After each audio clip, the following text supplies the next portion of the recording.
Hello everybody, welcome to Quilting Days with Janie Faye. Today is day 3 of our October 2025 quilting challenge where we're working on free motion quilting using the Free Motion Mastery in a Month by Ranae Merrill. Here's the book and I'm loving it so far. I am overthinking some things, of course. We all do that. I'm overthinking the thread, and I'm going to talk about that a little bit today. But the first thing I'm going to do is work on my tracing. It's later in the afternoon. My quilting day has not been filled with quilting yet. I have been shopping for a thread. I shopped for a border and a backing for a quilt. And I've also cut a border for the quilt. And I'm coming up with all these things that I want to do, as always, and we'll probably not get them all done, but I'm going to get right to it. So here I go. I have sped up the video by 4 times here, so remember, go at a regular speed when you're doing these. I just want to show you the process, and we should spend about 5 minutes on this 3 times a day. And no, I have not done 3 times a day yet, so I'm working on it. We're all a work in progress. Just do the best you can, have fun with it.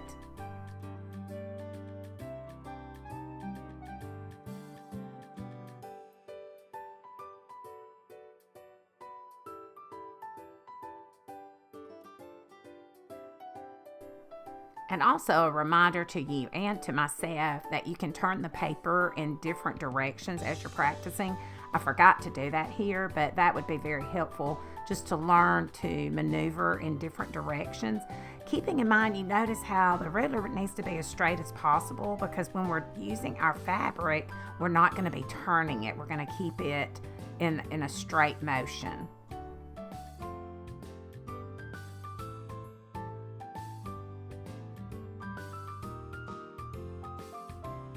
So today, on day 3, on page 47 in the Free Motion Mastery book, it tells you what to do.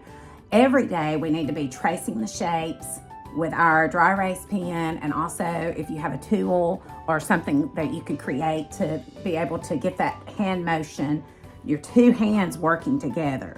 So I hope that's going well for you. I'm excited about that, and I'm excited that we're working together on this. But there are also some pages it tells you that you can look at, page 94, 95, and 96. So be sure to read through that. And then get your blocks, continue to get your blocks ready. And I have actually made 2 practice blocks. You don't necessarily have to do this. I made 2 because I'm wanting to do 2 different quilts that are 2 different colors.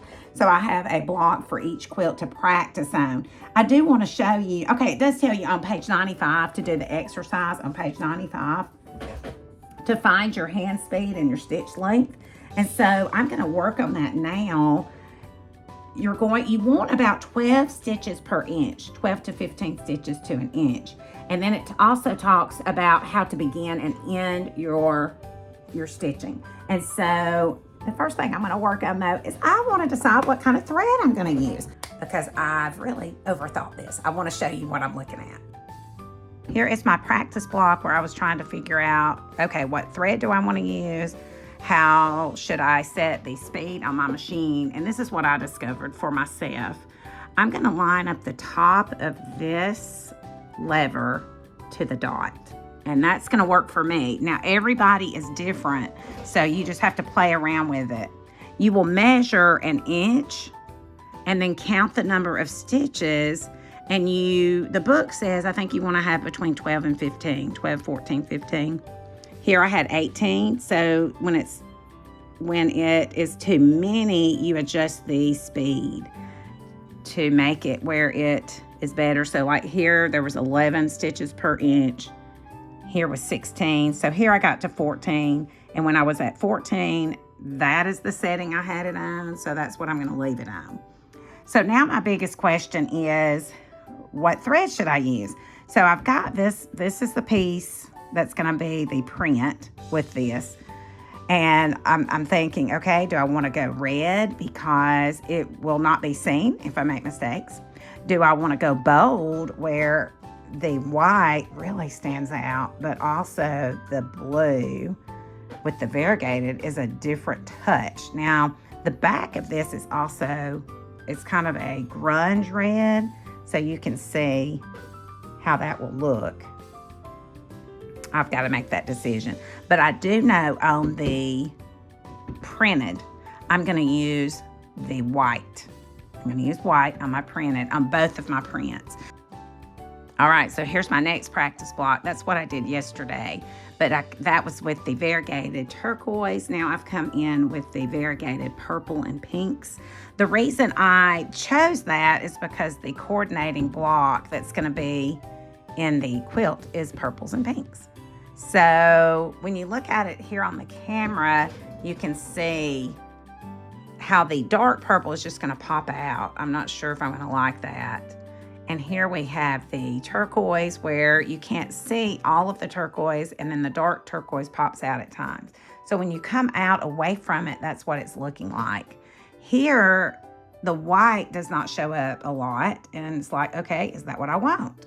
I'm actually looking, I think I have some turquoise thread from another project that I might try. That might be what I end up with. I'm not sure though, but here's the back. And so I really like the purples for the back, although that white looks really good.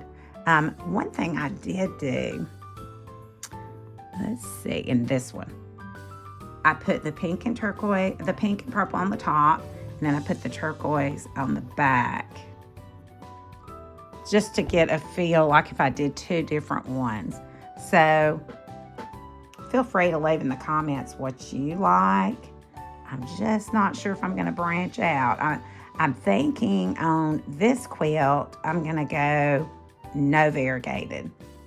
And then on the other quilt, go with the variegated. Okay, so what I'm going to do, I'm going to pull up the bobbin thread to the top. All right, so I've got it pulled up here at the top. All right, and then I'm going to go back down. I'm starting on the edge, as you notice, and I'm just going to outline this larger flower. I'm going to go, I think I'm going to go like all the way down to the middle of the flower and then around. Okay, so let's get started. I have sped the speed up here on the recording, so know that I'm not moving that fast. Move at your speed that you're comfortable with, remembering that you can stop from time to time before starting again. And so that way you don't feel so rushed. I used to think I had to keep moving and could never stop. So feel free to stop and then start back.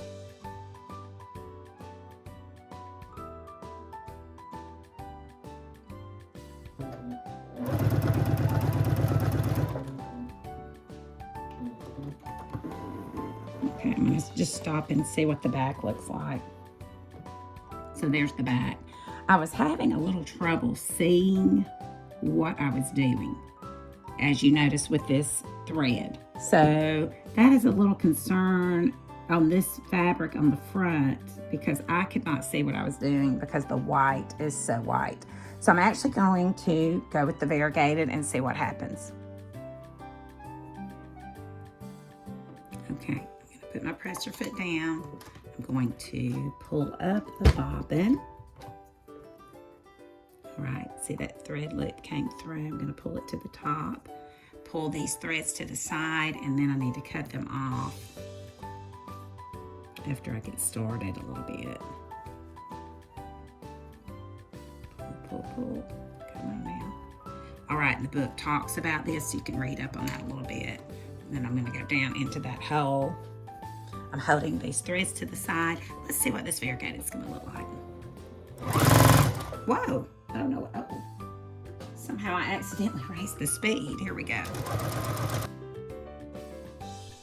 I'm going to have a little difficulty here in a moment, and I just want to let you know, I'm trying to keep this real.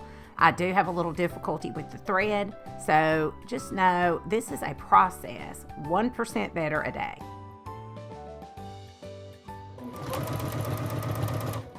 Uh-oh, my thread is breaking. So I may have a little issue with the thread fraying like this. I'm not sure if that may be my needle. So I may have to look into that. I do want to just pause. Let's just pause though and look and see, what do we think about the variegated? It's interesting. It kind of gives another dimension. And then here it is on the back. I think the entire time I was having a little struggle with the thread here. So I don't even want to count this, okay? Because if you look closely, it didn't go well. So that's part of the process is it's okay. We're learning, right? And so keep working, and I will just keep going at it with this variegated thread. I want to just see. I think it may be the way I threaded it. It might have been a problem from the start. What I want to do here is either put a piece of tape with a number, or if you have a fabric erasable pen, write the number 1 on this block. So as we go each day, we will see the progress we make based on which day we did it. So this is the first block we've done. So after you finish today's work, I just want to encourage you not to get discouraged. You see that mine is not perfect. I've got a long way to go. Remember, everybody's not going to be looking at your work closely like I was really zoomed in on what I was doing. But if you look at it from afar, you can actually see the flower coming out in it. And let's just have fun. And I've got to remember, it's not going to be perfect in the beginning, but if it was perfect, that would be no fun, right? People would think they bought it at a store. So I want mine to be unique and just having fun with it. So I'm going to work a little bit more on determining what thread I like to use. I don't know why this is such a hard decision. I think I am going to stick with the white. I'm just going to have to put my face a little closer so I can see it better. I do like the white on the front and the back. I just don't think I'm going to use the variegated on the printed at all. So I hope you have fun. If you have any questions, feel free to ask. I don't know all the answers, but maybe someone else in the group will. And happy quilting, everyone. See you later. Thank you for watching. Be sure to like and subscribe. I look forward to seeing you in the next video. Happy quilting.